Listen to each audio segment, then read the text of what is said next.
कभी आपके साथ ऐसा हुआ है, आप एटीएम से कैश विड्रॉ करने गए, आपके अकाउंट से पैसे डेबिट हो गए लेकिन आपको कैश नहीं मिला, या फिर आपने किसी को यूपीआई या आईएमपीएस ट्रांसफर किया, आपके अकाउंट से पैसे डेबिट हो गए पर उसको पैसे नहीं मिले। तो ये रील आपके बेनिफिट के लिए है, इस रील को एंड तक वॉच करें। एज पर आरबीआई सर्कुलर, अगर बैंक या पेमेंट एप्स आपका पैसा ऑटो रिवर्स नहीं करते हैं with in the time limit defined by RBI, तो वो आपको कंपनसेशन देंगे 100 रुपीज पर डे के लिए for different different type of transaction. Let discuss one by one.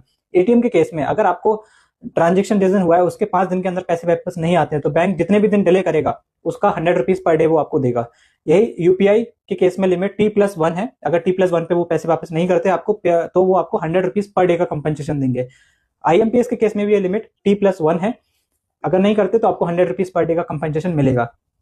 UPI के केस में अगर आपने पेमेंट किसी मर्चेंट को किया है तो ये लिमिट T+5 हो जाती है। उसके अंदर बैंक को ऑटो रिवर्स करना होता है, अगर वो नहीं करते हैं तो आपको 100 रुपीज पर डे का कॉम्पनसेशन मिलेगा।